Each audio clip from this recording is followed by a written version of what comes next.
គ្នាយើងសួរថាបងពេជ្រស្វាយគេយកទៅធ្វើអីគេចឹងថ្ងៃនេះបងនឹងមកធ្វើការបកស្រាយហើយនឹងបង្ហាញបងដល់គ្នាអំពី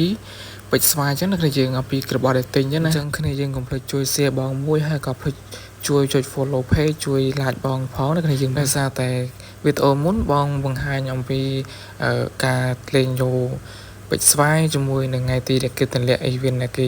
តម្លាក់មួយយើងទិញលេងចឹងណាគ្នាយើងទី2នេះគឺមានបងប្អូនទាំងសួរទៅហើយថា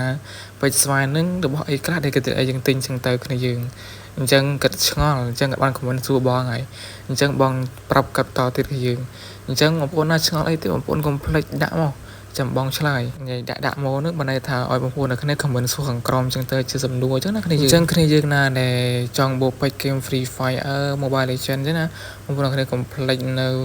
website Naja Store ណាគ្នាយើងគឺបូកពេជ្រលឿនរហ័សតាន់ចិត្តឲ្យចំណេញ 100% តំណគ្នាយើងបើថាបូកទៅអត់ឃើញគេថាមានបញ្ហាអីបងប្អូនអាចឆាតបងផ្ទាល់បានគ្នាយើងមិនមែនថាបងផ្ទាល់ទេអាចឆាតទៅម្ចាស់ website បានគ្នាយើងបាទគឺ page គាត់គឺឈ្មោះ Naja Store ដូចគ្នាអញ្ចឹងមកគ្នាយើងបាទយើងមកមើលកន្លែងយើងយកពេជ្រស្វាយចឹងណាគ្នាយើងបាទរបងរួមមើលសិនជំវិញបងនេះមិនបងទៅគ្នាយើងបាទហ្នឹងហើយអូនេះបងប្អូនគ្នាបាទកន្លែងពេជ្រស្វាយចឹងណាបងប្អូនកលេចបំពើខាងឆ្វេងដៃគ្នាយើងមានឃើញអត់នេះ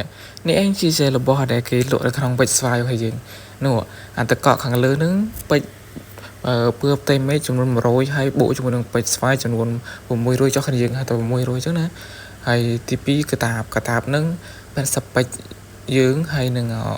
បូកជាមួយនឹងពេជ្រស្វាយចំនួន319ចឹងទៅហើយទី3skin LAN យើង600យើងអត់បាក់បូកជាមួយ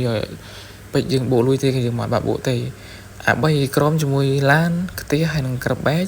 គឺអត់បាក់បូកជាមួយនឹងពេជ្រផ្ទៃមេឃទេណាគ្នាយើងបាទហ្នឹងហើយបងប្អូនអាចឆ្ងល់បងប្អូនមើលបានគ្នាយើងហ្នឹងហើយអាតកកខាងលើនឹងគឺស្អាតដោយសារបងធ្វើវីដេអូរួចហើយអំពីតកកពើខាងលើអញ្ចឹងណាដោយសារមាន effect រន្ទះសងខាងអញ្ចឹងទៅថ្ងៃទីដែលគេឲ្យយើងលេងយកពេជ្រស្វាយហ្នឹងគឺថ្ងៃទី29ដល់ថ្ងៃទី16ខែនេះណាគ្នាយើងបាទគឺដូចជាខាន់ស្អែកអានឹងបងបញ្ចូលសលេងដល់ថ្ងៃទី14អញ្ចឹងអាចជាខាន់ស្អែកថ្ងៃទី16អញ្ចឹងគេនឹងធ្វើការដកចេញហើយអំពីកិច្ចស្វាយអញ្ចឹងណាហើយថ្ងៃទី18ថ្ងៃទី23គេនឹងធ្វើការទម្លាក់ event នឹងមកឲ្យយើងចាប់ហើយក៏យើងទិញយកគ្នាយើងបាទឲ្យយើងចាប់ទេគេឲ្យយើងទិញពេជ្រស្វាយគ្នាយើងបាទហ្នឹងហើយអញ្ចឹងវីដេអូនឹងបងមិនតែប៉ុណ្្នឹងឯងយើងចាំជួបវីដេអូក្រោយជាមួយនឹងបងទាំងអស់គ្នាណាគ្នាយើងបាទហ្នឹងហើយគឺកុំភ្លេចជួយ follow page បងផងណាហើយបើឆ្ងល់អីកុំភ្លេចជួយ comment ខាងក្រោមមកបងធ្វើការឆ្លើយអញ្ចឹងទៅឆ្ងល់អីតទៀតគឺយើងកុំភ្លេចជួយ comment ផង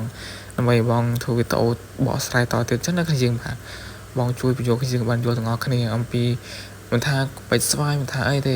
អរបងប្អូនឆ្ងល់គ្នាបងប្អូនអាចសួរមក comment សួរមកគ្នាយើងអាចជាស្រ័យផងណែឮបងនិយាយខ្សោកចឹងណាដោយសារបងបញ្ចូលសលេងមកពី10ជួបហើយគ្នាយើងអើយហ្នឹងហើយសូមគ្នាយើងជួយ share បងផងណាគ្នាយើងបាយគ្នាយើងជួបគ្នាវីដេអូក្រោយជាមួយបងទាំងអស់គ្នាណាគីកាំបៀងណាគ្នាយើង